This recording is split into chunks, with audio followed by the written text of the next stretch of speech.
আসসালামু আলাইকুম। নীলা লাইফস্টাইল যে যেখান থেকে দেখছেন আশা করছি সবাই ভালো আছেন। আলহামদুলিল্লাহ আমরাও ভালো আছি। আমি নীলা হিদাল থেকে বলছি। প্রতিদিনের মতো আজকে একটা ছোট্ট একটা ভিডিও নিয়ে চলে এসেছি। আর এই যে দেখেন আমাদের এখানে সন্ধ্যার আগ মুহূর্তটা এত সুন্দর, ভাবছিলাম আপনাদের সাথে শেয়ার করব। তো শেয়ার করব করে আর করা হচ্ছিল না। তো ভাবলাম আজকে করেই নেই। তো করছিলাম না নানান কারণে, কাজে ব্যস্ত থাকি বা ঠান্ডা বেশির কারণে। তো আজকে এত সুন্দর পাখির ডাক ছিল, তো ভাবলাম পাখির ডাক শোনা যাবে কিনা জানি না। রিয়েল যেটা শব্দ ছিল চারপাশে ওটাও রাখবো, আর আমি নিজেও ভয়েস দিব। তা আপনাদের শোনাবো আর কি বাস্তবতাটা আর কি কীরকম হয় সন্ধ্যার সময় সেটাই। আর এই যে দেখেন এত ভালো লাগছিল চারপাশ, খুবই ভালো লাগছিল। এই মুহূর্তটা আমার অনেক ভালো লাগে। তো আমি একটু বাইরে আসছিলাম, হাঁটছিলাম। আর এই যে এই দিকটা দেখেন পাথরের কারণে কত ফর্সা লাগছে, কিন্তু এখানে কিন্তু এত ফর্সা না, আরও অনেক অন্ধকার। মোবাইলে অনেক ফর্সা লাগছে আর কি, দিনের মতন ফর্সা দেখা যাচ্ছে। কিন্তু আর এই পাশটা দেখেন, এটা দেখলেই বোঝা যায় আর বুঝতে পারবেন। আমি কিন্তু এই যে কিচেনের জানালাটা হালকা ফাঁক করে রেখেছি, যাতে বাহিরের হাওয়াটা ভিতরে যেতে পারে বা ভিতরেটা বাইরে আসতে পারে সেজন্য। আর এই যে দেখেন এত সুন্দর মনোমুগ্ধকর একটা পরিবেশ ধারণার বাইরে। আর এই যে শহরটা দেখলে ঝমঝমাট আলোকিত একদম, মনে করেন লাইটিং দিয়ে ভরা। আর খুবই ভালো লাগে আমার এই মুহূর্তটা দেখতে। তখন মনে হয় যে চলে যাই শহরে, একটু গিয়ে আর কি ঘুরে আসি, এরকম মনে হয়। আর এই যে আমার ছেলে কিন্তু খেলাধুলা করছিল, দেখেন এদিকে একটা গাড়ির উপর উঠে রয়েছে, আবার আরেকটা গাড়ি এখানে রান্না। আর আমি এখান থেকে কিন্তু রান্নাটাও বসিয়ে দিয়েছি। এখানে হাতে মাখা ডাল মানে হচ্ছে টমেটো দিয়ে পাতুরি ডাল বসিয়েছি। আর যা যা দিয়ে বসাতে হয়, পেঁয়াজ, তারপরে কাঁচামরিচ, লবণ, হলুদ, রসুন কুচি করে দেইনি আর কি, ব্লেন্ডার করা ছিল আমি সেটাই দিয়েছি। আর ধনেপাতা দিলে সবচেয়ে ভালো হতো, ধনেপাতা নেই। আর আলু ভর্তা বানাবো, আলু সিদ্ধ করে নিচ্ছি।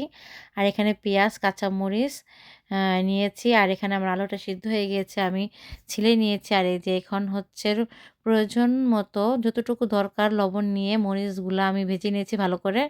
এখন একদম মরিচটা লবণ দিয়ে কষলালে হয় কি সুন্দর করে ফাঁকি হয়ে যায়। তো আমি সেটাই করছি। তারপর তেল দিয়ে নিয়েছি, তেল দিয়ে একটু মেখে নেব। তারপর পেঁয়াজটা সামান্য পরিমাণে মাখবো, যাতে একটু ঘ্রাণটা বের হয়। আর পেঁয়াজটা একটু আনাম থাকলেও আমার কাছে ভালো লাগে, কেমন লাগলে অনেক ভালো লাগে আমার কাছে। আর এটা কিন্তু একটা বিক্রমপুরের বিখ্যাত খাবার। তো আলুটা মাখতেই মনে পড়ে গেল আমার। শুরুতে তো কিন্তু মনে ছিল না এই ব্যাপারটা। তো এখন মনে হয়ে গেল। এই যে দেখেন আমি আলুটা কত বড় একটা সাইজ করে নিয়েছি। এটা এখন এই যে পেঁয়াজ, মরিচের সাথে মিক্সড করে মেখে খাবো। মুখে দিয়েছি, অবশ্য আমি খাচ্ছিও।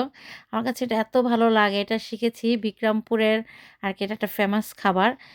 মেন কথা হচ্ছে যে দেশে যেটা বেশি উৎপাদন হয় ওটা দিয়ে নানান রকমের আইটেমও করা হয়। তেমনি এই আলু হচ্ছে বিক্রমপুরে অনেক উৎপন্ন হয়। বিক্রমপুরের আর কি বিখ্যাত আলুতে। আমরা কম বেশি সবাই জানি এটা। তারা কিন্তু নানান রকমের আইটেম করে থাকে। তার মধ্যে এটা হচ্ছে একটা। এটা হচ্ছে যে আলু মাখা বলে। তো আমরা আ খেয়েছিলাম এক বিক্রমপুরের আর কি ইসের ফ্যামিলির কাছ থেকেই শিখেছি আর কি। যাই হোক, তাদের কাছ থেকেই শিখা। আর খেতে খারাপ লাগে না, ভালোই লাগে। আমার কাছে তো খুবই পছন্দ। তো অনেকদিন পর খেলাম এই খাবারটা, যা অনেক ভালো লাগছে আমার কাছে। আমার ছেলেও খেতে চাচ্ছে, কিন্তু আমি দিচ্ছিলাম না। বলছিলাম যে অনেক ঝাল হবে। শুধু আলু খাও আর কি খাচ্ছিল না। আর এখানে আমি যে বাংলাদেশ থেকে অল্প পরিমাণে একটু তেল নিয়ে আসছিলাম, সরিষার তেল। সেটা দিয়ে বানিয়ে নিলাম ভর্তা। আর অনেকদিন পর আলু ভর্তা খাবো। আর মনের মতো করে মরিচ দিয়ে বানিয়েছি, পেঁয়াজ দিয়ে বানিয়েছি। তো এই তো হয়ে গিয়েছে আমার আলু ভর্তা। রাত্রে এই সামান্য পরিমাণে আইটেম করেছি। দিনে ছিল অন্যটা। যাই হোক, আজকে রাত্রে এটা আমরা একদম সিম্পল খাবার খাবো। তো আজকের এই যে আমার ভিডিওটা কেমন লেগেছে অবশ্যই জানাবেন। যদি লা যদি ভালো লেগে থাকে অবশ্যই লাইক, কমেন্ট, সাবস্ক্রাইব করে পাশে থেকে যাবেন। আর যারা করেননি তারা অবশ্যই করে নেবেন। আর এই যে দেখেন আমি কিন্তু বানাচ্ছি আর খাচ্ছি। তো কেমন লেগেছে অবশ্যই জানাবেন। আল্লাহ হাফেজ, এ পর্যন্তই।